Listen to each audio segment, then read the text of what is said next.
I'm not so much into the stream is live. Yes, we are. Oh, we're live. Good. It actually worked.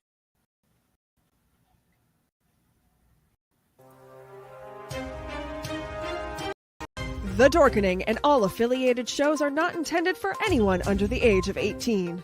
The following may contain discussions or scenes that have adult situations, graphic violence, nudity, strong sexual content, and graphic language. This show is intended for mature audiences only. Viewer discretion is advised.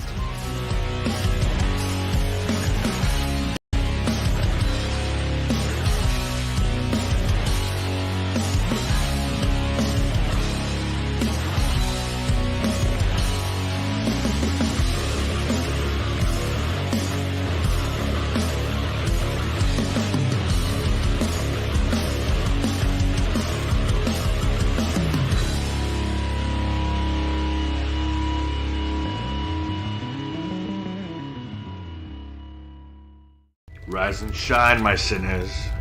When Father Evil starts his day, he gets a little deadly. Deadly Grounds coffee has the richest, smoothest flavor you'll find anywhere.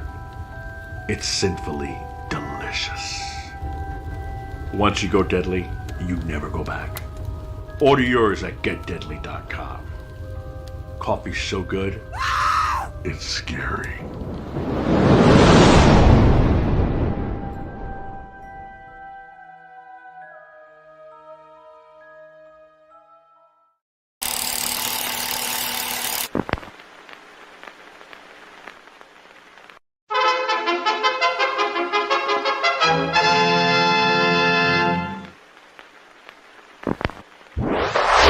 Persons under 18 will not be admitted.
What the fuck are we gonna do now?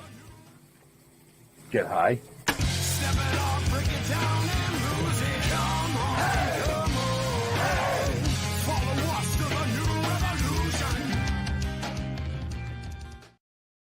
Hey everybody, you know what time it is. It's time for another kick-ass episode of Still Toking with.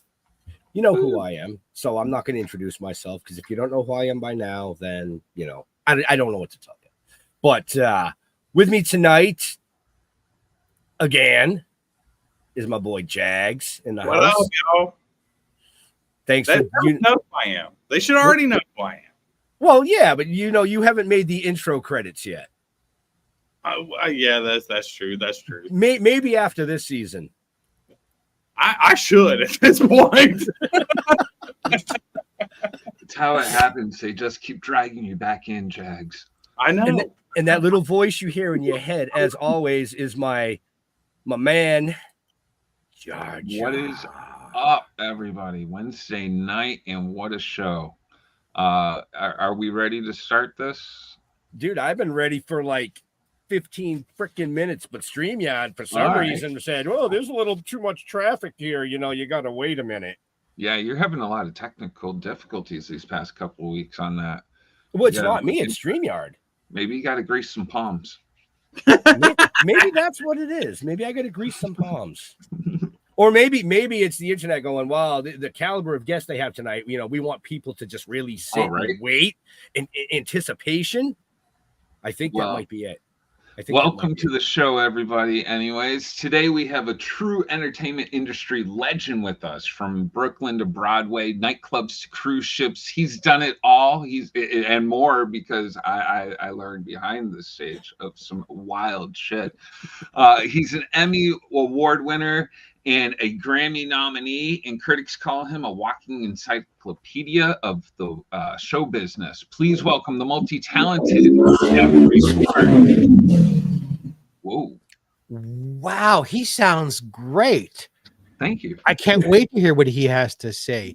I'll bet he's really good looking and a stud in bed. Hi, boys. Right?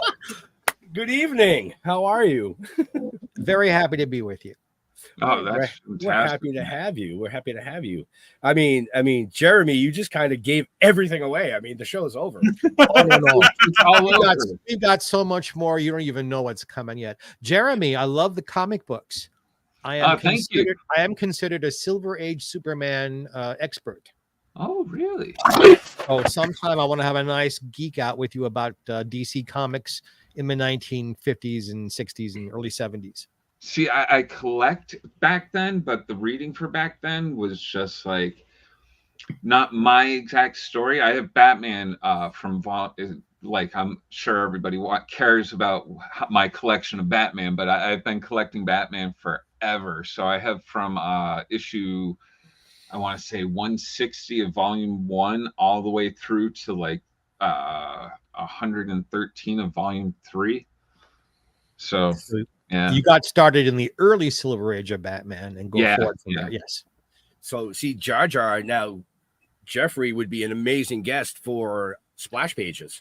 I'm glad he knows. Look at that. He even knew that was the Silver Age. I mean, I could have given you the month and year if you really wanted it that badly, but look at that. So let me jump in real quick. You Please. Actually, do you have a book? Is it a book called Voices from Krypton?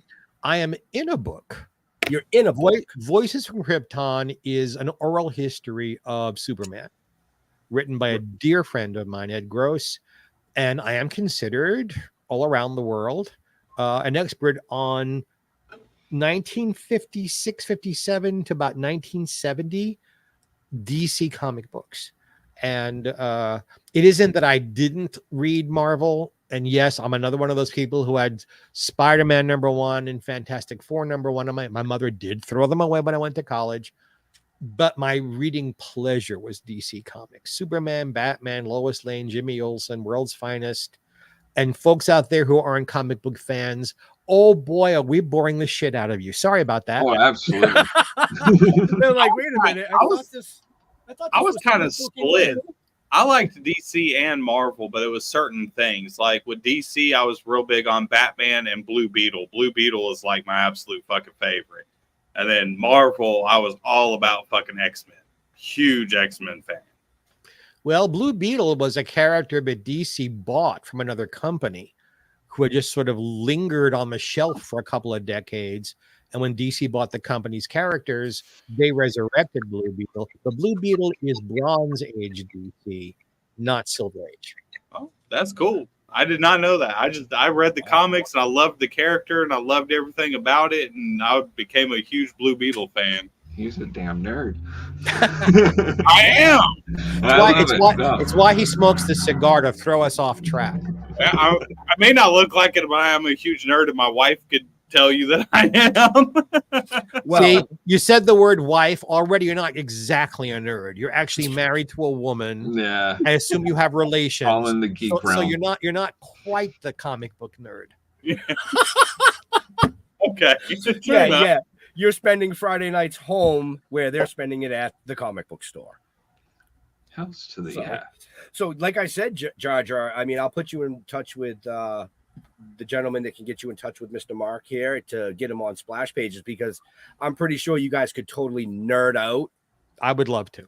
Oh, and Him and Drew but would- we're doing this show now. Oh, that's right. let's We do are. We this are. show. We are. Oh, we him absolutely and are. Drew. We have So- a guy on our show that's like an Kick the- encyclopedia kick like Door yourself. in, Ben. Kick the door in. Go right into it. Kick the And door by in. the way, Yes. watching the opening, it was nice to see that so many of my friends have been on this show too. So that was cool. I was like, oh, okay, I'm in good company here. Yeah. Oh, yes. Yeah. And we'll make sure that you make the reel for next season for this one. Cool and fucking groovy, baby. All right. Right. What All right, so part let's- of my career or personal life do you want to talk about today? Well, Well- Jags told me to kick the door in right away. So I'm going to go right into it. So as you said backstage, you are gay, which is awesome. Freddie Mercury. Yes. Yes. Freddie Mercury.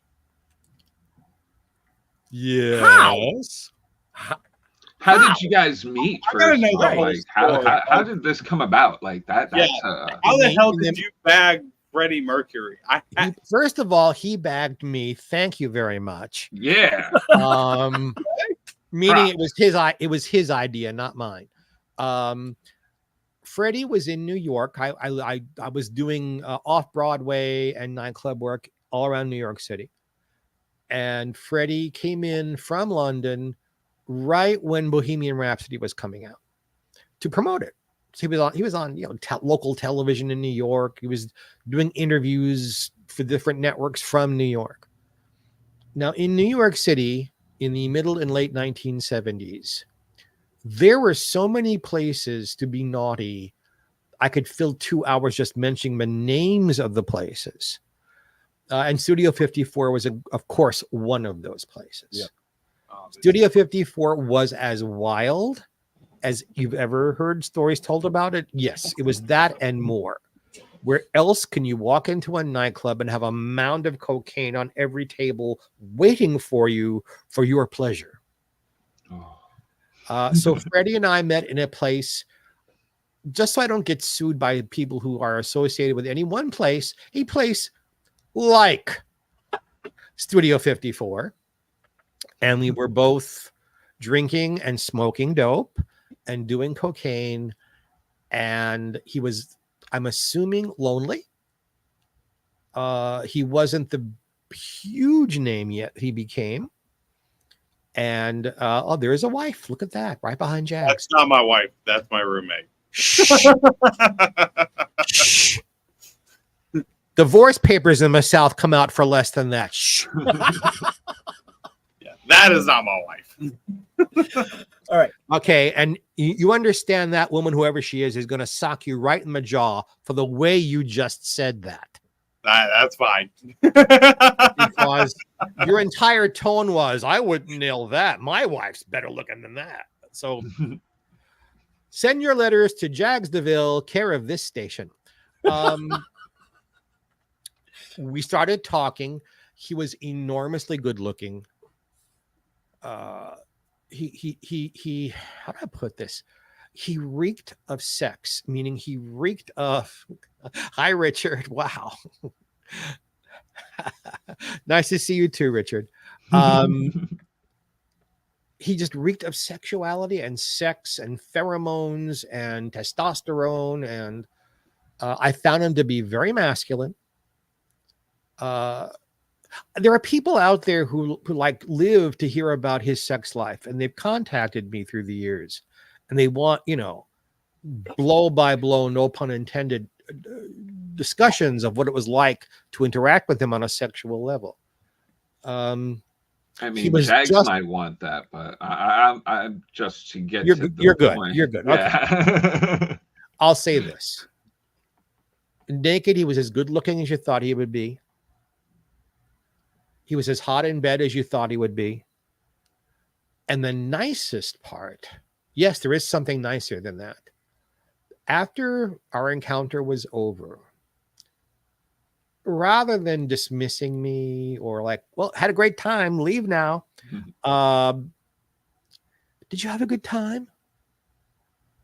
Is there anything we need to do to make sure you had a good time? How far away from here do you live? Do you need money to get home safely?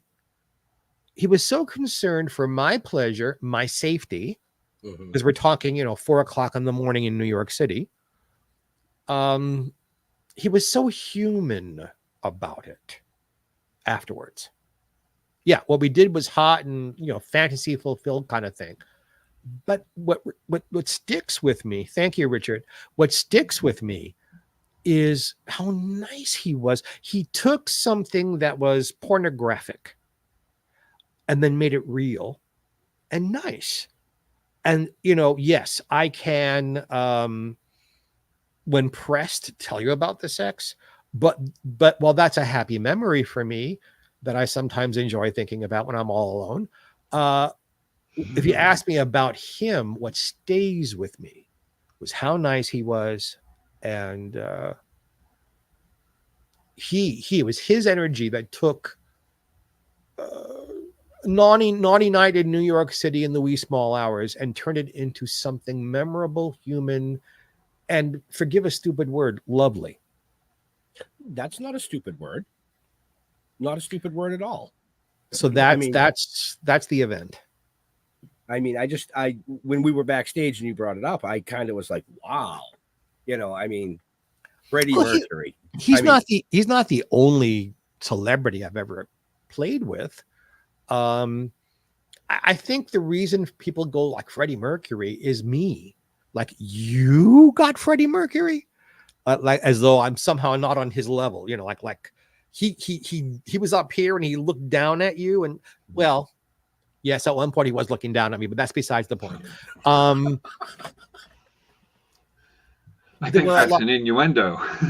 For me, it's just cool because it's like, obviously I'm not gay, but like I grew up on Queen, and like Queen was like a staple in my fucking house. Sure. Yep.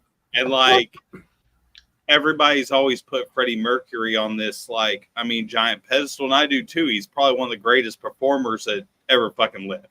He was an incredible showman and talented. And as far as like musicianship, he's one of the best. You put him up there with him and David Bowie and Elton John, like they were fucking musicians. They were showmen. They could do fucking everything, and that I respect. Like that shit is fucking amazing. He knew how to please. He was a great dancer. He had great energy, and I hear that on stage he was even better. No, I admire Freddie's talent and Queen as a group. It wasn't just Freddie; it's all those people were as songwriters, as musicians. Folks who are watching who are fans of Queen, you have no idea how long it took to put Bohemian Rhapsody together. That wasn't recorded all in one long take. That's weeks and weeks and weeks of doing stuff and then editing it together. It is one of the most brilliant tracks I think was ever recorded. Oh yeah, that album. Entire album. Yeah. So meeting him right then, when all of that was happening for him, like right then, I think I got Bohemian Rhapsody 10 days before I met him. It had just come out in this country. So you already knew who he was prior to me. Of course. It wasn't a random, well, you're a buck-toothed Middle Eastern guy from England. I don't know who you are. So, I mean, we, Jags wanted me to kick the door down. We kicked the door down, but I really kind of want to know what got you interested in show business. And I say show business because you've done everything, as Jar said, as a jazz singer, comedian, radio host, a historian, actor, producer, writer, best-selling author, Emmy Award winner, Grammy nominated. What got you started on that path? Well, thanks for that list. My nipples are hard now. Nice. Mine are always hard because they're pierced, but okay. I did not know that. now I'm happy all over. Thank you for that, Ben. You are entirely welcome. God, no, Ben, gotta watch out for Ben. I can already tell Ben is trouble in a happy kind of way. Been in trouble. Trust me, I've known this man for like 7 years and we've toured together and he's trouble. Yay. What got me into show business? I was born. I've known since I was 2 years old that show business was the only thing I was going to be interested in, as far as working and occupation. And we are, all of us, every single one of us, born with a God-given talent, or 2 or 5 or 7. Lucky. Most people are unaware they have it, or if they're aware they're having it, they're afraid of it, or they don't want to be different. It's a very old cliche that success in show business comes with a price. Certainly it did. You give up years and years of your life to get somewhere. And being different means, in my case, I was thrown out of my house at 15. And there I was, and it was because I was in love with a boy. My parents and his parents tried to break it up. And I was sent away. Didn't stop us. We were together for 47 years. Wow. He passed away he passed away 5.5 years ago. That's awesome. We never got to live together. It was a very strange situation. He married wealthy women. He produced a boy and a girl, and they're my stepkids. And I have 2 grandchildren from those folks.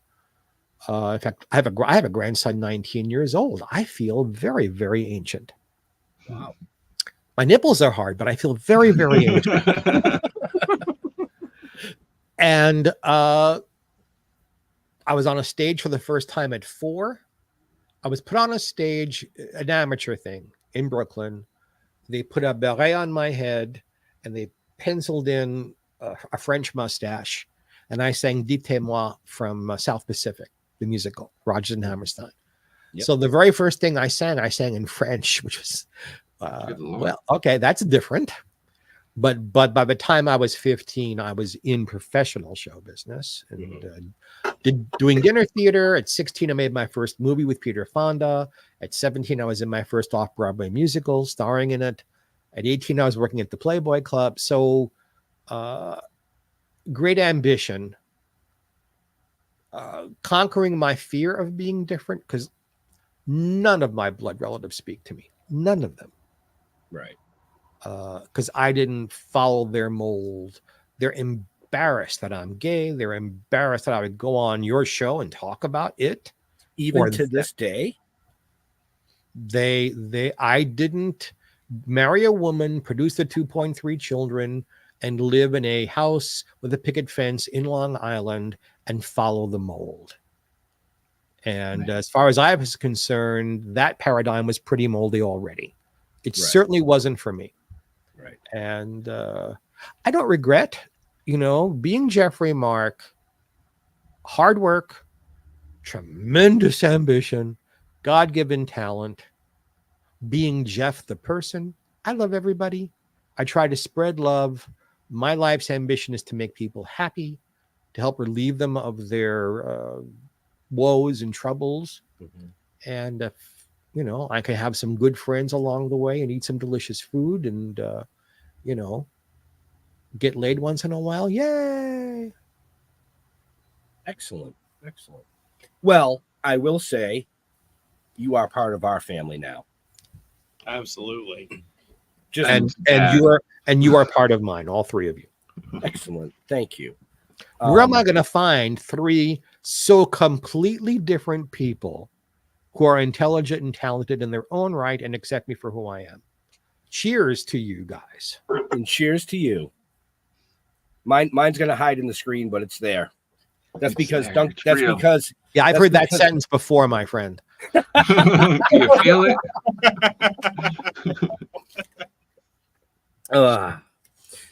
Anyway. So you ask a question or I take over. Those are your choices. I got a question. Yes, Jags. What was the Playboy Club like?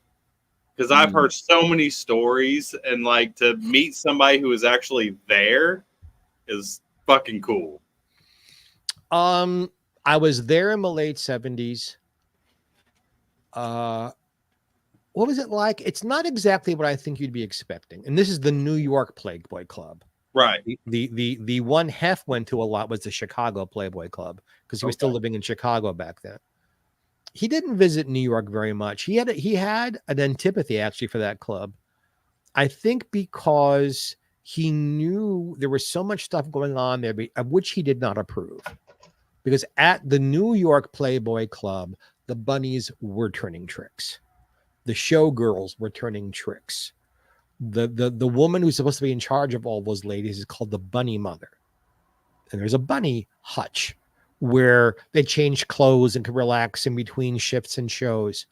And she was taking bribes. She made more money from taking bribes so the girls could ply their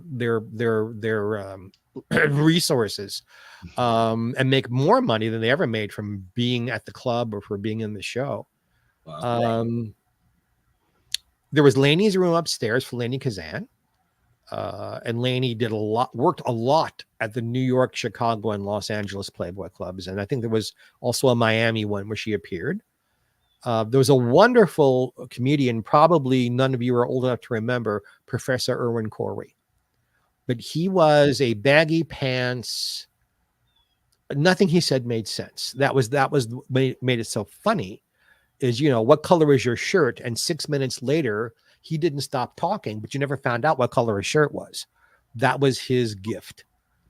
And he and I would hang out. There was a buffet of food for everybody who worked there, whether you were waiting on tables or you were on the stage. And I learned a lot about comedy from him. So it was an interesting place. It wasn't a bunch of swingers like you'd think. I don't know if you're old enough to remember what a leisure suit is, but most of our clients were from New Jersey wearing Sears leisure suits, thinking they were just hip. And then you'd be backstage and the girls are like, there was a topless show. And you'd look, through the curtain and these men are beating off under their table in public because they're looking at women's breasticles. And I found that kind of disgusting. Right. But yeah. But I loved working there. The food was great. And I learned, anywhere I could go and learn something about my craft or the business, and between all the celebrities who sang there or did comedy there, and Irwin Corey, bless his heart, he lived to be 100. It just added to my package of being able to perform and entertain people. But the wildness was the men paying for the girls who worked there to, do whatever they wanted. Right. But other than that, and that the servers were dressed in these bunny outfits with their, cleavage hanging right in your face, these guys paid an awful lot of money to be members of the club. And then on top of that, whatever they drank, whatever they ate. Other than that, it was like any other nightclub I worked in back then. I think that's why Hef didn't like the place. The place wasn't up to his standards. And it just beating out in public kind of can lower class a little bit. And the man who produced the show I was in at the Playboy Club also produced a show at a place called La Vie en Rose, which was a higher class place actually on 3rd Avenue in New York. And one evening, it just reminded me of this. His regular guy was unavailable. So he said, "Come have dinner with me, baby," because he was French. And we went. There was a place called PJ Clark's, which at that moment in time, everybody in show business went there for drinks and hamburgers and hero sandwiches and whatever you had. When we got there and they were all filled up, they couldn't seat us, even though he was a name back then, and I wasn't one yet. "Oh, baby, some friends of mine over there." So we ended up having dinner with Jackie Onassis, Truman Capote, and Andy Warhol. Wow. Wow. And that must have been a conversation. no, it really wasn't. No. Andy was so stoned on something. I'm not entirely sure he blinked the entire time we were eating there. Truman had heard that the producer's man friend was enormously well endowed, which he was. And he wanted to talk about that with Peter. Peter Jackson was the producer. Peter wanted nothing to do with discussing anybody's penis in public. And poor Mrs. Onassis is sitting there listening to this. And bless her heart, had the grace to turn to me and want to talk about my career. Oh, wow. So she was asking me questions about what I was doing and why and how I came to be there. Everybody else was kind of stoned, uncomfortable. It's why places like Studio 54 were so popular. You didn't have to talk. You could go there and drink and drug and fuck, and nobody knows because press wasn't allowed inside. And but sitting at dinner with a lady, and Mrs. Onassis certainly was a lady, you couldn't behave that way. Right. And this was a restaurant, not a nightclub. I wish I had great tittle tattle to tell you from that thing.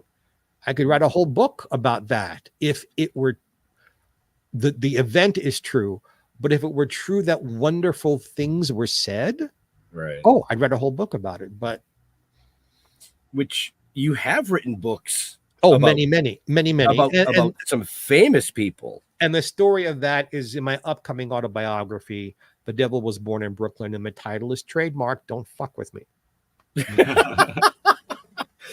But you've written books about Lucille Ball, Ethel Merman, and Ella Fitzgerald, to name a few. Two books about Ella. That's right. And I've written a cookbook with Kathy Garber, the Family Affair cookbook. For those of you who remember, Family Affair was a sitcom in the 60s. Yeah. And then I've ghost written several books for other people. And actually, we had Kathy on at the beginning of this season.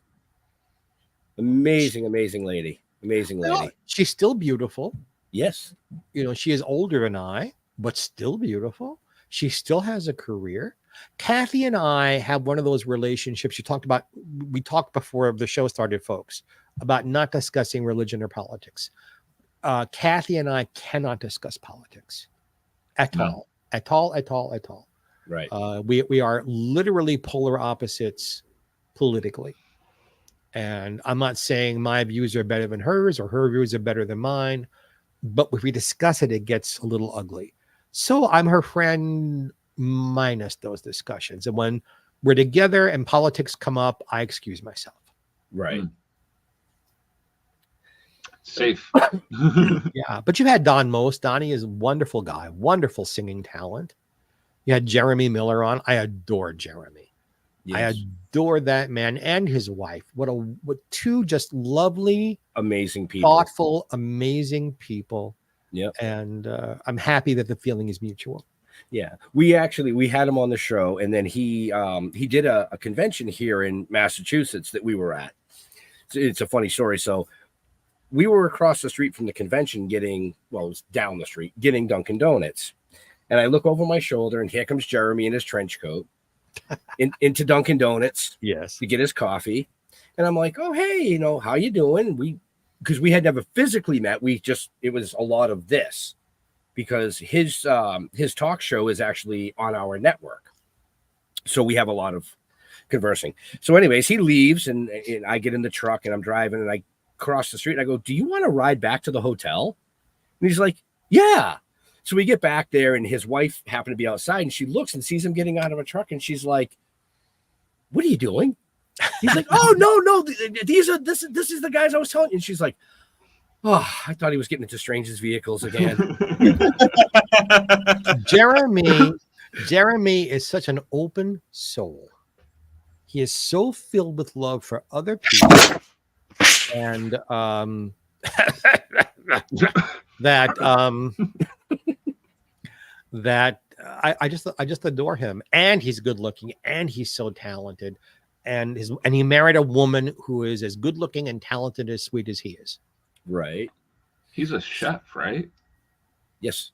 Yes, Yeah. a celebrity so chef. Andy can cook. So goddamn. Andy, yeah, he can cook too. Yes, that's actually a song, boys. From As a comedian, like, have you ever had to deal with hecklers? And what would you say was the best way to deal with such? I always find this stuff interesting with comedians. I have only been heckled for real and for serious by two people in my life. One was my father. Oh shit. And we'll get to that in a second.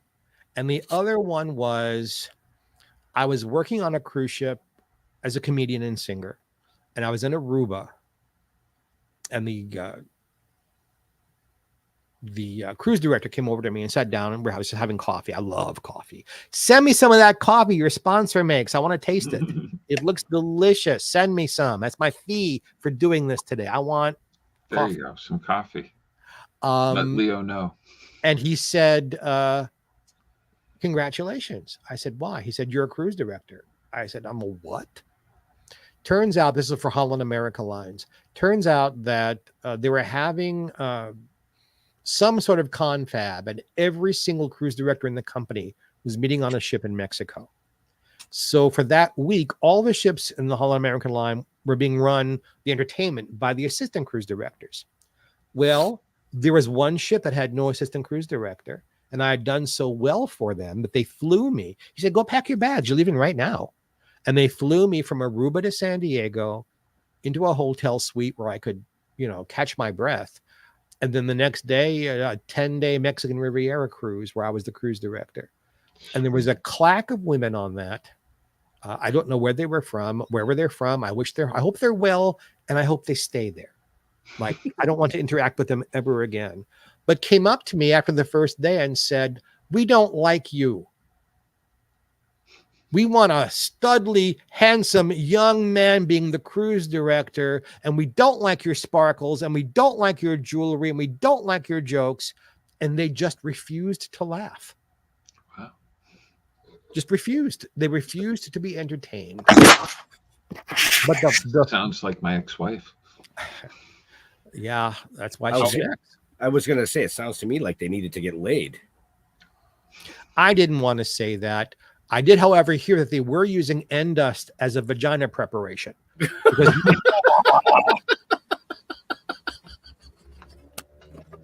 but that's just rumor, Can't see what jokes they didn't like. Right. No, on stage, especially on cruise ships, I never use four-letter words. I don't know who's there. There are children. Oh yeah, running I've all done over really the well place. on cruise ships, so there's always a full house. And these days, they broadcast your thing all over the ship anyway. No, I would I say with you guys, or I would say at a party, or at the Playboy Club, or in Las Vegas. But no, in many places, unless it's an adults only thing, I don't. In fact, Ruta Lee, I don't know if you know who Ruta Lee is. Yes. Ruta Lee, okay. We had Ruta Lee show too. Okay. Ruta and I have been friends for 30 years. And there was a Palm Springs International Comedy Festival that I was co-producing and hosting a lot of the events. And we did a panel on women who are funny with scripts, not with stand-up material. And it was Dawn Wells, my dear, dear, dear, dear late friend from Gilligan's Island, who played Marianne on Gilligan's Island. And Ruta and Allison Arngrim from Little House on the Prairie, and Joyce Bulifant, who, if you ever watched The Match Game in the 70s, or she was all over everything. She played Murray's wife on the Mary Tyler Moore Show. Yep. So, okay. And she's still with us, and she's so lovely, and yay. And I asked them, what happens when a script calls for you to say something naughty or blue? And I just added in, I have never said on a stage a four-letter word ever. And Ruta said, oh, for Christ's sakes, Geoffrey, you're over 40. Go out tonight and say the word fuck. It's time for you. So that night, I was the opening act for two much, much bigger comedians. People who only do comedy. We have a different ha-ha hats that I do. And I told them what Ruta said. And I said, my answer to all of that is what happened to Jack Benny. Now, do you guys remember who Jack Benny was? Mhm. I'm seeing some not quite No. sure faces. Yep. Okay. Jack Benny, just for Jeremy and anybody else who's watching who doesn't know, a vaudeville star of the 20s, a radio star of the 30s and 40s, a movie star of the 30s and 40s, a television star of the 50s and 60s, and he was a star till the day he died. Yep. And he was as big a name as Bob Hope or Lucille Ball or Yep. those kinds of people. That caliber. He was going to be performing in Las Vegas. And, you know, he was friends with Buddy Hackett, as was I. And Buddy just, you know, fuck. That's his act. And he felt he had to compete. And he told the people, you know, I was told that if I'm going to make money, because why else would I be here but for money? But I have to use 4-letter words. I'm now going to use my first 4-letter word. Affair.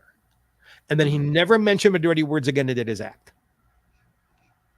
Because having an affair with someone was about as dirty as he would get on the stage.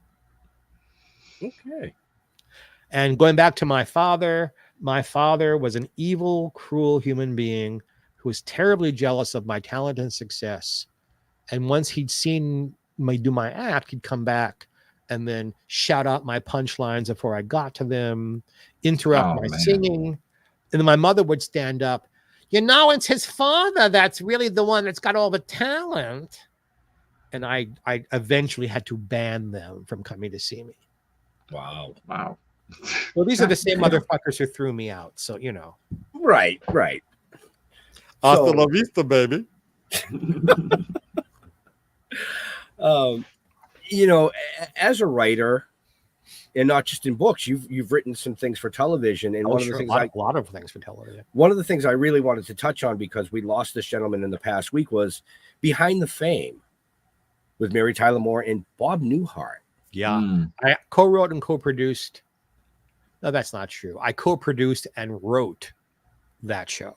Right. And it changed my life, as a matter of fact. I was lucky enough to get both Marsha Wallace, who played his secretary, and Jack Riley, who played Mr. Carlin, his nuttiest client. They allowed me to come in their homes with a crew and interview them on camera. Wow. I think I was 20 minutes into interviewing Jack, where on camera he said, "You're wonderful. Would you have dinner with me?" And I'm not entirely sure that I didn't go to dinner with him. I just dismissed the crew after we were done, and we went to dinner.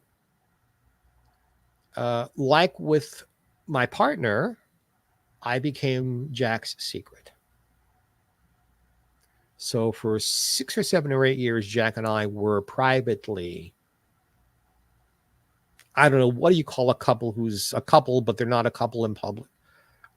And my partner knew about it and approved of it, because we were 3,000 miles apart. Right.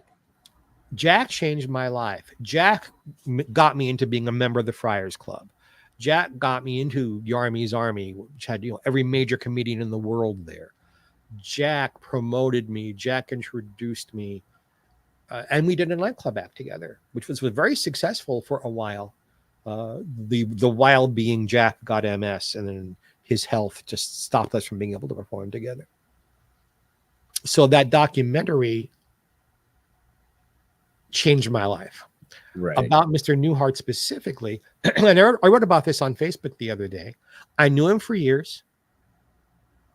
Enormously talented. Mm-hmm. And a huge success.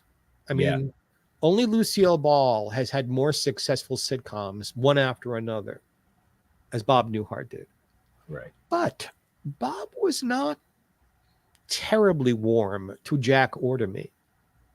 Jack, once the show was over, from 77 or 78 forward, spent the rest of his life being really grateful to Bob. he got the opportunity to embody Mr. Carlin, which made him a bigger star than he had been before the show. So we ran into Bob a lot. It was polite. I mean, he wasn't nasty or mean or anything, but it was polite. There's a difference between polite and warm. He wasn't funny. He didn't seem to laugh much unless Rickles was there. If Don Rickles was there, of course, we were all laughing our asses off. Right. But it's the only time I saw Bob relax and let himself go and enjoy whatever moment he was in. The last time I saw Bob was at Jack Riley's memorial service. And Bob came over to me, but first of all, shocked me. Gave me that Midwestern half hug that they want to hug you, they don't know how, so they're giving you their shoulder a little bit. Right. That shocked me. And then he whispered in my ear, "I'm really sorry for your loss." I had no idea he knew that Jack and I were a thing. Mm. So that's my Bob Newhart show, and I'm sticking to it. Awesome. But Marsha Wallace and I were very close friends also. Suzanne Plachette and I were very close friends. So that show means a lot to me. Right. It was one of the shows that I watched. May I give you a fast Suzanne Plachette story? Sure. Why not? It's your show. No, baby, it's your show. I'm just a clown who's here to make everybody happy. And boys, I can do it. So, come to the West Coast. My father passed away 3 or 4 days before Buddy Hackett passed away. And my friends at the Friars Club really pushed, go to his funeral. Get up from, do you know what Shiva is? Any of you know the Jewish religion at all? No, See, I'm also Jewish. That makes me even more of a target. Right.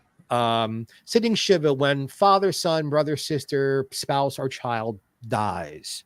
For 1 week, the mourning is called Shiva, S-H-I-V-A. Mm-hmm. You don't go anywhere, and people come into your house with food. They answer your phone for you. They clean your house. They feed you. You just sit there and talk about your lost person, and you laugh and you cry. And it's actually very mentally healthy to do that. They said, get up, go to the funeral. So I went to the funeral, and Susie was married to Tom Poston at the time. And they arrived just as I arrived. And she walked over to me and kissed me and then whispered in my ear, "I heard about your father. I'm so sorry. Coming here must be so painful for you. Don't do it unless you can handle it." You can't buy that kind of consideration or love. She had a mouth like a truck driver. She knew all the words, but she was a real, loving human being, and I loved being her friend. That's awesome. Wow. So change the subject. Let's talk about something happy. Yeah, we all just got sentimental real quick there. Yeah. we gotta get into the whole John Lennon thing. We Okay. gotta do it. Okay. Folks, what they're referring to is the following story. I had a girl, I still have her, I guess, a girlfriend who's like my sister. I've known her since high school. In fact, she knew my Joel too. And she was living on 72nd Street in Manhattan in an apartment building that was across the street and then down the street from the best known apartment building in New York City, the Dakota. And it was kind of a cool evening, and I didn't want to just walk a couple of miles to get to her house. I took the subway. The subway at least then it did. I don't know what the subways do anymore. Let me off on Central Park West and 72nd Street. That's the corner where I'm blocking my own face. Don't do that. That's the corner where the Dakota building sits. Mm-hmm. Now, in those days, the Dakota didn't have a front door on 72nd Street. It had this archway with a driveway so that if a limousine was picking you up, they wouldn't pick you up on the street. They pick you up in the courtyard. There was this lovely little parkish courtyard. And then as you walked into the left, that's where the front door and the doorman were. So I'm just minding my own business. I'm a little cold and I'm hungry. And it's 10 o'clock at night, more or less. I forget the exact hour. And just as my foot hits the arch, bang, bang, bang. And I looked this way to see that motherfucker with his gun over John. John is already dead. Except it was so dark, just how people are sometimes moving. I could see the assassin beautifully because there were these little light bulby things all over the. But if you were under one of them, you're all lit up. If you're not, you're in the darkness. So I knew someone had been killed right before my eyes. I knew who the killer was. I couldn't recognize who was on the ground. It could have been someone making a delivery. I didn't know. I certainly didn't know that Yoko Ono was all the way against the back wall in terror. But I ran like hell. I ran across to Phyllis's apartment, and I had a key to her place. I let myself in. She was taking a bath, turned the TV on, and in New York, Channel 9, what used to be called WOR-TV, was the first TV station to cut in and say, this has happened. That's how I found out that what I saw was John Lennon's assassination and not just one of the 8 million people in New York City. Random killing. Yeah. I got very upset. I went into the bathroom. I sat on my toilet while Phyllis took her bath, and she kept me calm and calmed me down. And when I got calmed down, I began to feel guilty. It's like the first thing I should have done when I got to her apartment was to call 911, report the killing, let them know what was happening, and let them know that I could identify the guy. I saw his face brilliantly. I didn't. Out of fear. In the moment, I didn't want to get shot because the motherfucker looked up at me looking at him. Our eyes met. It's like I was out of there faster than Pablo Nurmi. And you guys can all Google Pablo Nurmi and ask, why did I bring up his name? Look it up yourselves. I'm tired of explaining everything to you people. Man, now I have to look up stuff after the show. He was an Olympic runner who won a lot of medals, but like in the 30s of the last century. Years later, I told that story to Sean Lennon, and Sean said, don't feel guilty. He was already dead. Someone had already called. By the time you got across the street, the doorman had already called the police. He was captured on site. They didn't run after him. He was there. Yeah. He said, you couldn't have helped my father. You couldn't have helped my mother. You could have gotten hurt. So, on behalf of the family, stop being guilty. Which makes me feel good. I've never spoken to Yoko about it or Julian, but I did spoke to Sean, and probably not my finest moment. But then again, how many of us were there watching? Right. I think human nature, if anybody else was there, probably would have been the same to run, especially if somebody's got a gun. Especially in the late 1970s. In the late 1970s in New York City. And I've had this conversation with other people who lived there at that moment. If you were a female or a gay man, you had to be very careful what was going on around you.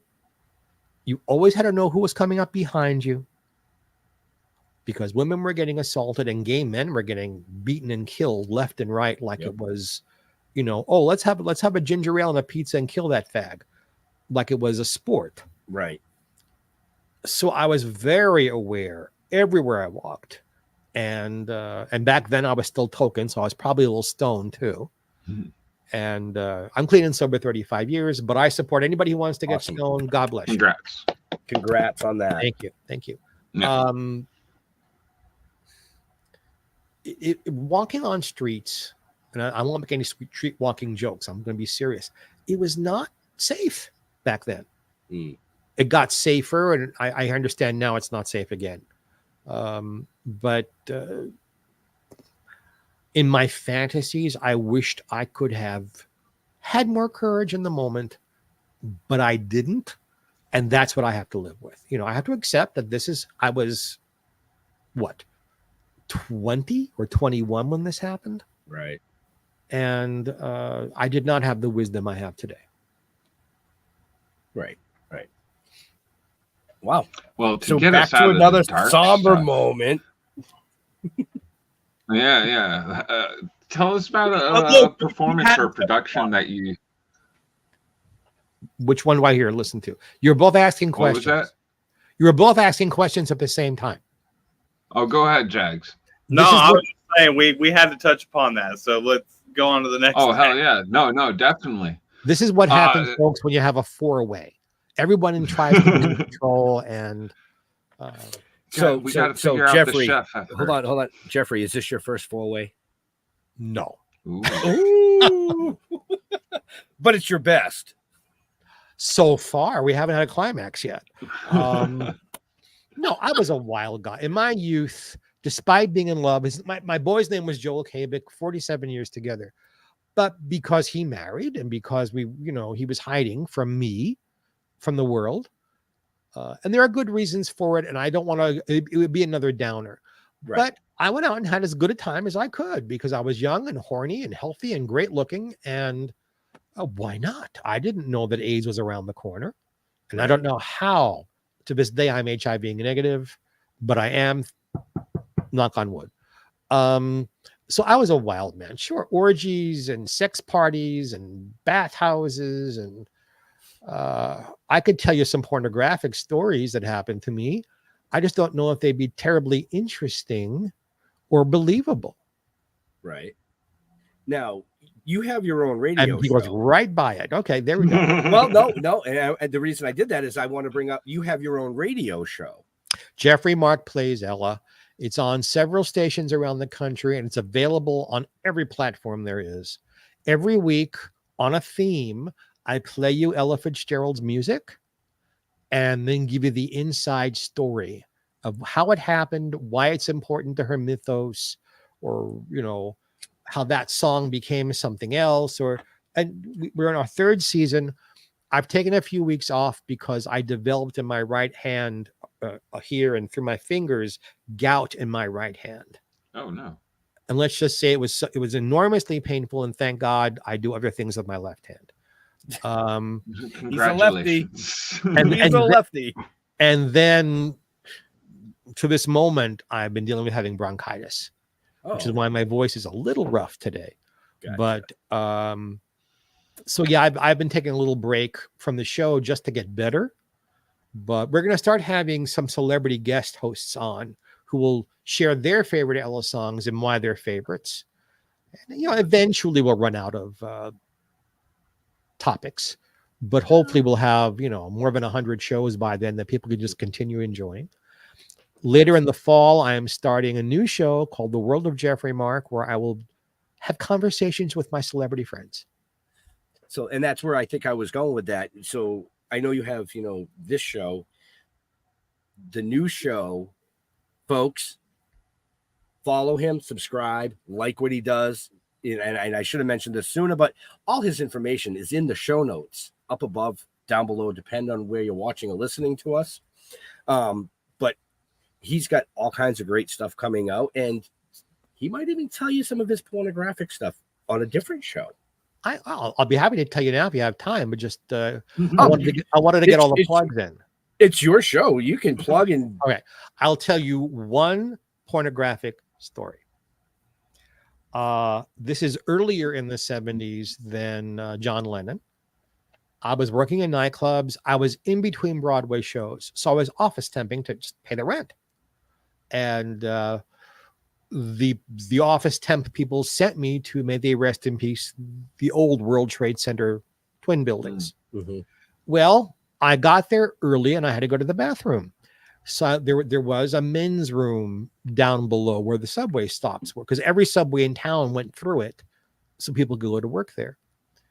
And there were some men who decided that was a good place to perform fellatio on each other. And I was watching. I was just watching. Let's put it that way.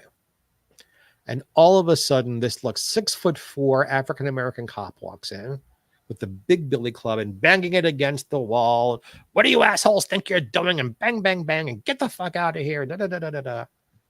And he puts his hand on my shoulder and he says, "Except for you." I went, "Oh shit." And he went to the door and locked it from the inside. He said, "And now it's my turn." And I didn't think it was a good idea to tell him no.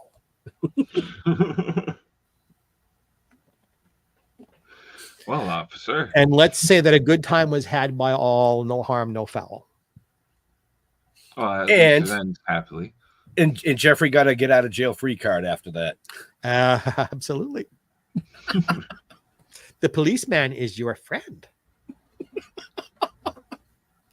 Oh man. When you're not out partying like this and all this crazy stuff, like what does Jeffrey do to like relax and just be like, you know what? You want to talk turn to off the Jeff the world. person.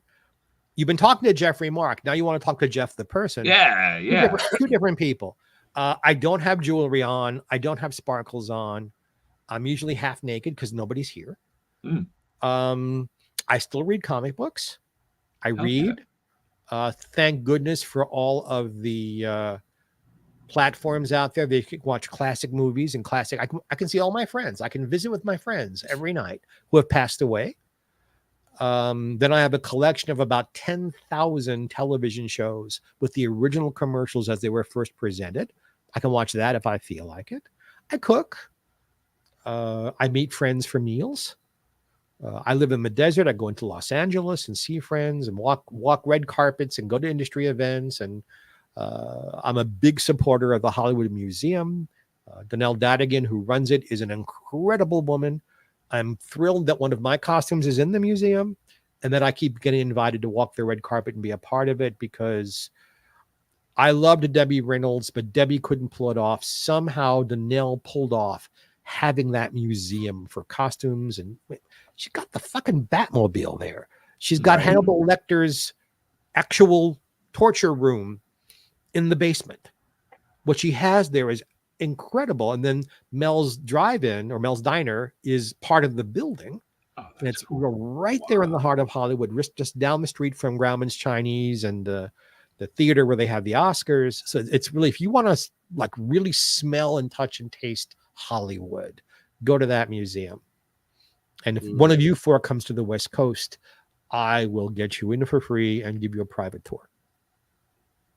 Oh yeah. Oh yeah. Now my nipples are hard. Right? I love equality. Let's have everyone who's watching us just go like this. We shall all get our nipples hard and smile. I'm a little older. Hold on, they're down here. Say, I don't believe that about you one tiny little bit. You're the guy that's got the muscles. Well, 37 True. years in construction. I think Kelly said hello real quick. It came and went, but thank you. Yep. Yeah, I popped that up on the screen. I saw it. No, it's nice. It's nice. Yeah. Kelly Matlack. Thank you, Kelly. It's nice to know you're looking at us. Yeah. I mean, we've had a ton of viewers. Nobody really in the chat. I think they're just all sitting back on. What? Kelly's my personal assistant. And yesterday was her birthday, by the way. Okay, here we go. Happy birthday to you. Happy birthday to you. Happy birthday, dear Kelly. Kelly.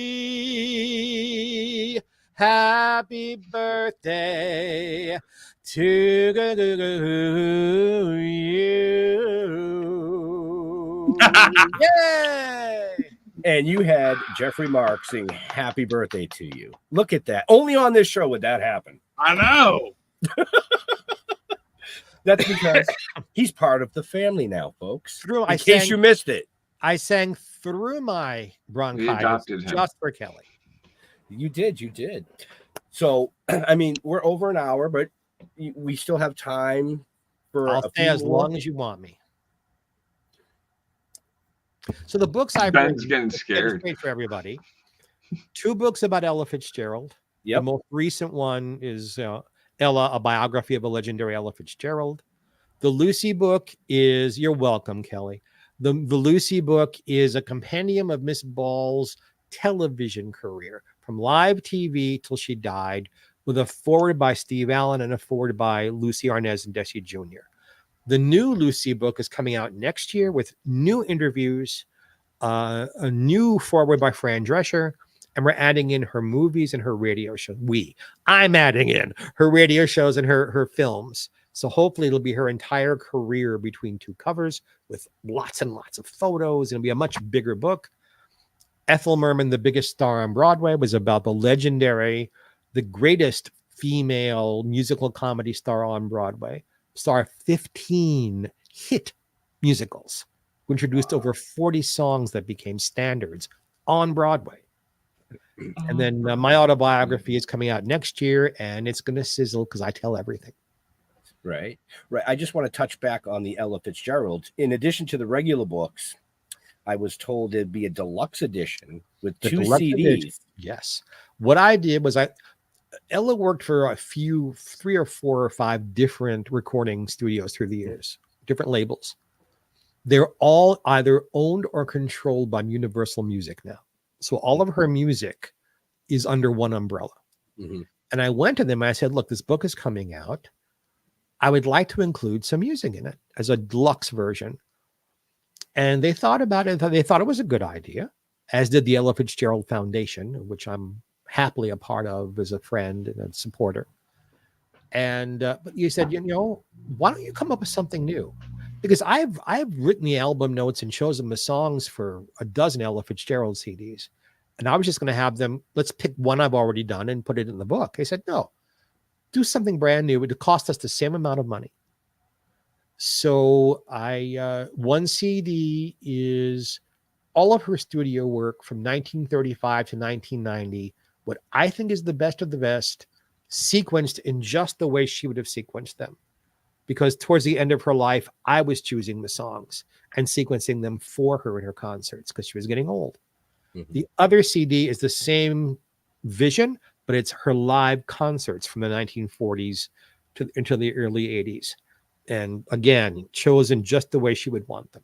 So for people who buy the deluxe edition, those 2 CDs are in the book. And the best part about it, the proceeds benefit the Ella Fitzgerald Charitable Foundation, which is a wonderful organization run by dear friends of mine. And I wholeheartedly support it.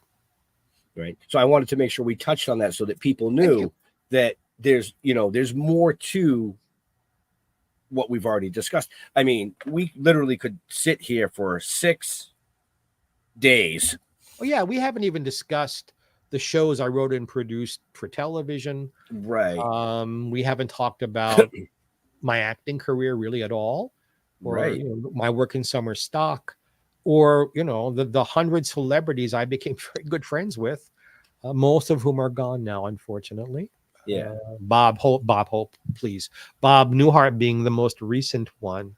Right. I never got to meet Bob Hope. I know his daughter, Linda, was a lovely woman. But no, happy back again. I know you're running out of time here. And, no, I mean, I can go as long as I want. Okay. I've heard that about you. Yes. Yes. I'll just That's what that little blue pill was for at the beginning. I didn't know. Oh, you know what? You're so lucky I'm a guest and not sitting there with you, because I have answers. You guys give me such wonderful straight lines, and then 17 punchlines end up in my head, and I'll let that one go. But just be careful in the future. So you've met and worked with such a variety of amazing people in Hollywood and Broadway. And is there anybody that you haven't worked with that you would like to work with? Who's still alive? Yeah. Let's go with the alive part of it first. Oh, and thank you, Mark, for your laughter at my wonderful comedy. God, that's a good question. This is bring up a controversy. I don't really care. I would love to work with Kevin Spacey. Okay. Really? Interesting. I know Kevin. I knew he was innocent. The BBC kept chasing after me. You know him, right? They wanted me to have words about, I said, Wait until he's made innocent, and then I'll talk to you. And I went to a show business event the day after he was found innocent, and BBC just was in my face. They wouldn't even let me get to the red carpet. I said, told you so. I told you this would happen this way. He's an amazing, amazing intellect and talent. And I would love to work with him. I would love to work with Tom Hanks on anything, just to work with Tom Hanks. Right. This part of my career, this part of my life, I think these last 2 books are going to be my last 2 books. I don't want to spend the remainder of my life behind the screen you're looking on the other side of. The This keyboard, is my screen, right? Yeah. I don't want to sit here for 8 hours or 10 hours a day looking at my screen. I want to be out there singing and telling jokes and meeting the fans and being with loved ones, because one reaches an age where almost every other day someone one loves goes away. Mm-hmm. So while I still have the health enough to do that, I want to go out there, be with people I love, meet all you wonderful fans out there who I think of all of you as friends, and make people happy.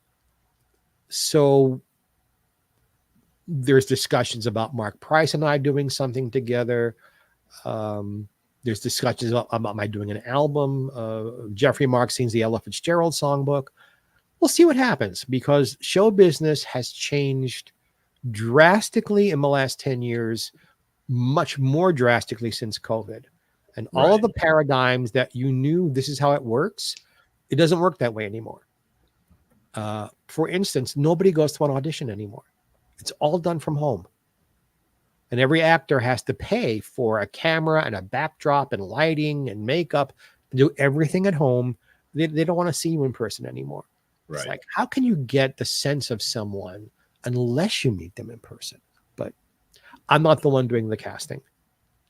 Not yet. I am the luckiest. I might have been a good casting director. I have a good sense for it. I'm the luckiest son of a bitch on the planet. I met the love of my life when I was 13. I got into show business at 15. There are very few of my heroes I haven't had a chance to meet, socialize with, work with, love in some cases, and have sex with in a few cases. We'll bring up some other names next time, because there are more names you'd recognize. And you're going to go, you did that with him? Because again, you'll think he's way too good looking. No, I wasn't. He wasn't, and I'm just fine. I'm a very lucky man. As a human being, as Jeff, do I have my problems? Sure. Including bronchitis at the moment. Do I have a perfect life? Nobody has a perfect life. Right. You know, people's visions of celebrities, that we all live in a mansion, we all have a butler, we all have a pool in the backyard, and we're just sitting around drinking champagne and eating caviar all day. Yeah, I don't know anybody like that. The big tip top movie stars, the top of the top, have the mansions. And you know what? They're eating cornflakes, eating bologna, because they don't have to prove anything to anybody. Right. The rest of us work. The rest of us, I mean, this is my office. I'm not exactly living in a dump. There's Miss Emmy over there. I always figure out there, Miss Emmy. Yep. Right there. I spotted that at the beginning of the show. And then on the wall up here, I have my Grammy nomination, my Congressional Certificate of Special Recognition from United States Congress. I have a certificate of recognition from the California State Assembly. And that is not only for having had a very long career, because I celebrate 50 years in show business this year, but also for my charity work. And I'm very grateful that was recognized, but also hopefully that it will spur other people to do charity work of your choice. Right. Giving back. Always. Back. Well, if you don't give back, you don't deserve to have. Right. Folks, I said giving back, not giving it from the back. Just saying. Hey. We always end up back there. Yeah, it's Jeffrey's fault. If you don't give it from the back, you don't stay in relationships very long. Because in the gay world, there are about 400 million men who are in the baseball game of sex are catchers, and about 6 guys who are pitchers, and they're very busy making everybody else happy. Kelly is asking what my I'm so favorite. glad we're learning about baseball today too. You wouldn't think I'd be a baseball expert, and there it is. There it is. Kelly's asking what my favorite musical. Kelly, I assume you're meaning like being in a musical on stage. Which one I enjoyed doing the most? Different ones for different reasons. I did a production of Where's Charlie with Joel, where we in fact, the man who directed it died yesterday. We were allowed to take a speck of the script and do 10 minutes of physical business with it to stop the show. And creating that was one of my happiest moments in my life because we were doing it and it was with him. As far as a show being fun to do, I think a funny thing happened on the way to the forum because again, in summer stock, I was given the luxury of a director who, as it turns out, couldn't stand me because I was Jewish. Terrible, terrible anti-Semite, but appreciated my talent and let me explore things and expand things and cooperated with me. So I think those are the 2 favorite musicals I did. The favorite musical I did in New York was probably the Greenwich Village Follies. And my favorite on Broadway, because I only worked on one, was Bring Back Birdie with Cheetah Rivera and Donald O'Connor. And just to be in the same building with them and everybody else in the cast was amazing. So I hope, Kelly, I answered your question. Well, if you did, awesome. If you didn't, oh well, because he's saying happy birthday to you, Kelly. So you can't get much more than that. I'm just going to say, Well, if you look like Ben, you might get more than that. But under the circumstances, be satisfied. Ben's got an in over in Hollywood. This is fantastic. Not that Jeremy and Jags I would ever turn away. Hey, it's okay. Both very. My wife would get mad at me. She would just be like, "God damn it!" Rule number 1: never tell your wife. Well, no. See, my wife would say how many zeros are attached to it. And Ben, you can probably earn them. So, we'll talk after the show. I have this thing in my life, getting back to Jeff. All of my deep relationships have been with straight men who got bisexual for me, or who were bisexual but never acted out on it, or were just bisexual. I have rarely actually been in a relationship with a gay person.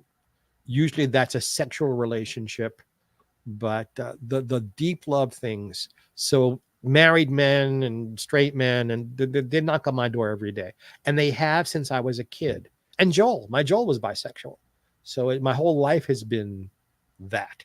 I don't know why.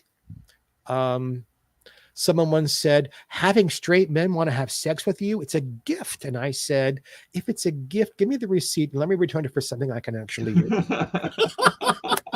Yes. I love it. Because yes, you can have lots of one-night fun, but it's a very unhappy relationship if the person can't really commit to you. Joel did, but he still had his women, and I knew all about them. And Jack did. Why? I don't know, because women were throwing themselves. Jack Riley had Playboy bunnies and centerfold girls throwing themselves at him. I don't know why me.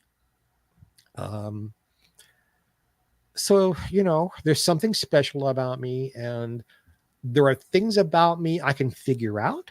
And there are things about me I'll never really figure out, but I can accept that that's the way it is and then try to enjoy it. I am a huge believer in counting one's blessings. Being with you guys today is a blessing. I've been feeling like shit all week, and I did a show on Monday. I'm doing another one on Friday. In fact, I'm hosting on Friday for somebody who can't be there. And it's just fun to be Geoffrey Mark.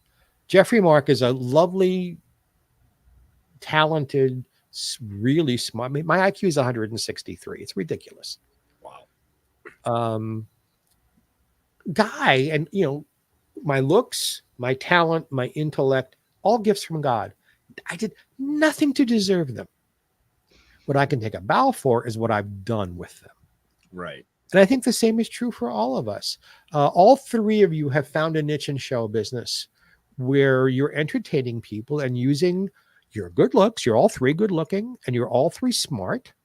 Yes, you are. Stop it. No phony bullshit here. You just say, thank you, sir, and I hand you the cash. I have another. Yes. It's a gift. It's a gift to all the folks who are watching. And that's what I live for. Same with us, you know. Oh, being able to entertain people in all walks of everything that we do, and being able to sit up here and chat with people such as yourself. You know, I know we didn't touch a lot of like your career in acting and things like that, but I think what we did touch on hasn't really been talked about a lot in some of the interviews. That's true. No, you guys asked good questions, and you made me, even before the show started, folks, we talked for about 10 minutes before the show started, because we're all in different places in the country doing this. They made me feel so welcome, so open, no flinching at my sexuality, no flinching at how I dress, no judgment. So I felt comfortable to say anything today, and I probably have. Yeah. You know, and I mean, I can say right now, I never pass judgment on anybody for anything. I have a son who is bi. I have a daughter who is bi. Well, if he looks like you, send him over to me. And he's a chef too, and he cooks really good. And I love to eat. So, you know, I have family members that are either gay or bi or whatever. I'm okay with that. I mean, all right. So Jags and Jeremy, do you feel the same way? Oh yeah, dude. I've got two transgender kids, and one that's unsure of themselves. So, love is love in this house. My co-host on my show is very much gay, and I've got another cousin that's gay and another cousin that's trans. So it doesn't bother me, and it doesn't bother them that I'm straight, and we all good. No, at the bottom line behind all of that is, if you're happy with you and the person you're with is making you happy, that's all that matters. Well, first of all, God bless all three of you. And the children we're talking about here are blessed to have parents who are supportive. Let them know that. Only thing about Jags that bothers me about his being straight is that the holes in his ears are just a little too small. Otherwise, boy, could we have some fun. Oh my gosh. But the hole under his nose isn't. With that, I'm going to bring us to our last question so we can let this amazing gentleman. Well, I embarrassed everybody else, Jags. I had to give you one, you know. That's all right. My wife is listening. She's listening to the whole thing.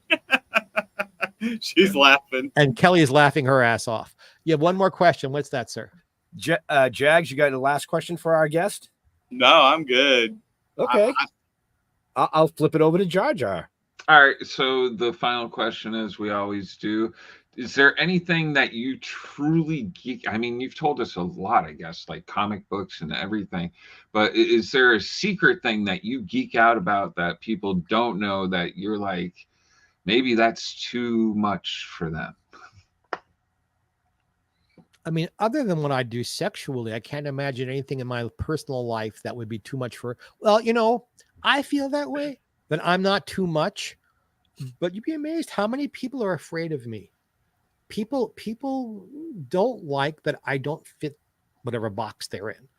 And there are people out there who, when they find out that I'm Jewish, are resentful and hateful. There are people out there who don't know I'm gay, and when they find out, they're resentful and hateful. I was talking with a high school classmate last night about our teacher's death. And we were talking about how few of my classmates through the years have stayed in touch and don't seem to, they're almost resentful I've been successful instead of enjoying it and like, oh, good for Jeff and yay. It's like, who do you think you are? It's like, I don't think I'm anybody. Why would you even ask that question? But I collect TV guides. I collect comic books. My home is filled with Eastern European crystal and china and artwork and things that I inherited from my family. I eat too much or I eat the wrong things, so I carry extra weight that I'm not exactly proud of. But some people like that. In fact, I get hit on more when I'm a little heavier than when I get thinner. I had to let that one go. No, please. No. If you got a punchline, go for it, Ben. I was going to say, hey, more cushion for pushing, baby. Yeah. As a matter of fact. I mean, I'm sure the specifics of what my sex life have been might bother some people. But the same is true of you guys. If all three of you were injected with truth serum and they said, all right, how big is your dick? How many times did you have a gay experience? How many times did you cheat on your wife? How many times are you molested? And all those questions don't portend to all three of you, but I'll bet at least one of those questions would pop up with an answer. It's like, when I do shows in nightclubs and theaters, I always do a Q&A afterwards. Inevitably, somebody wants to talk about Lucille Ball and Desi Arnaz and their marriage. And they push. Well, I heard he did this and she did that, and he slept with this and she slept with that. And I said, first of all, why do you need to know that? We don't watch I Love Lucy 70-something years later because of what either of them looked like naked or who they slept with or what unkind word came out of their mouth once when they were having a stressful day. And if you want to know what's going on, I'll say the same thing I said to you guys. I tell everybody, go into your own neighborhood, knock on the door, have a truth serum ready, inject it, sit them down and ask them the same questions, and you're going to get the same answers, but the names won't be famous. Right. Well said. It's no one's business what people do for sexual fun. I'll talk about it in the big picture. I'm not ashamed to say, if you would ask me, what do you enjoy doing in bed? I would use all the right medical terms and say, well, I enjoy this. But what did you and Freddie Mercury do together? You're never going to find that out. Unless you take me to dinner and flex your muscles for me.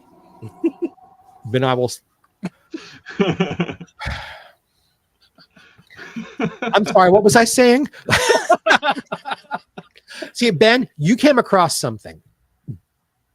A flexed bicep, large or small, a flexed bicep instantly makes things happen. And it's been that way since I was a little kid. I didn't even know why.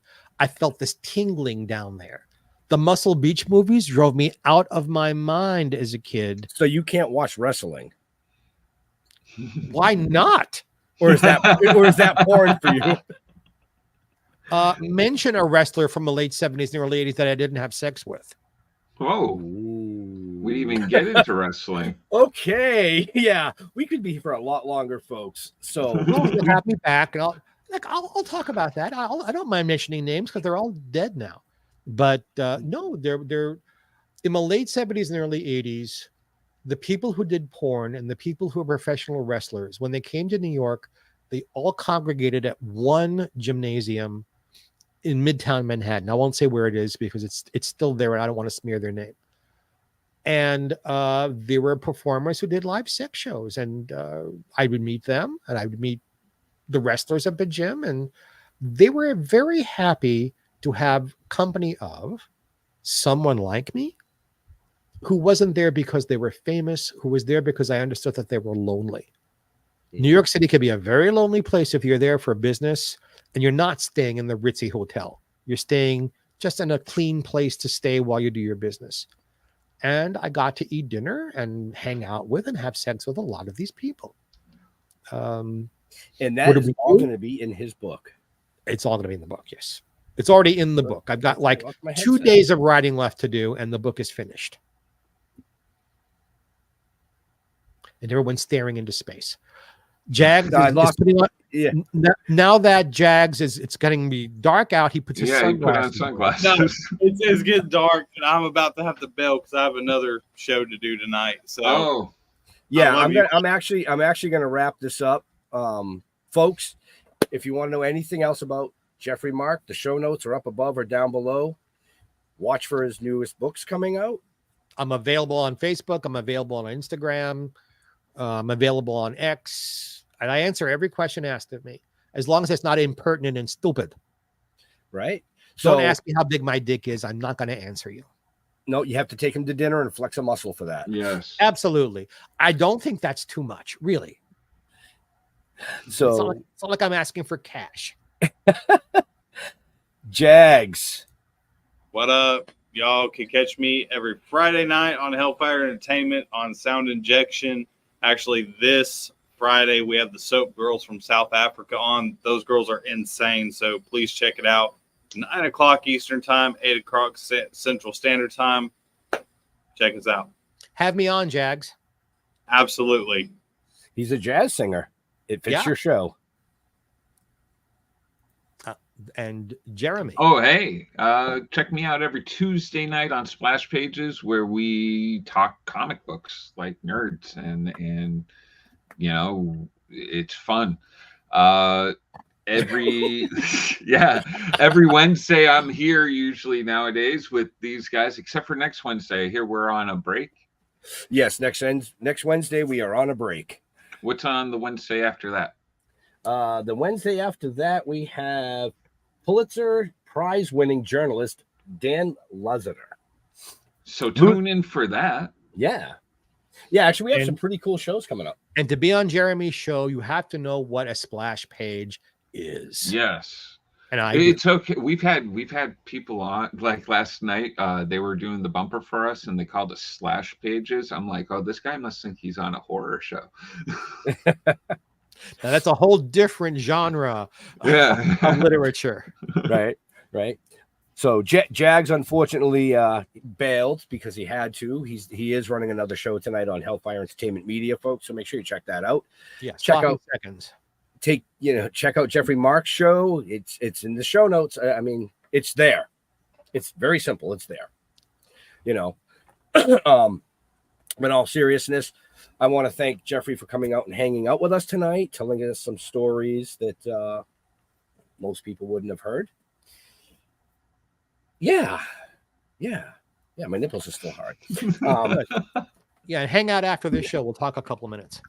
Oh yeah, absolutely. But in all seriousness, to all our veterans and first responders, we want to thank you for doing what you do so people like us can do what we do. Yay. Stay safe. We'll see you next week. And we'll be already here as soon as Ben finds this button. The button. So come on.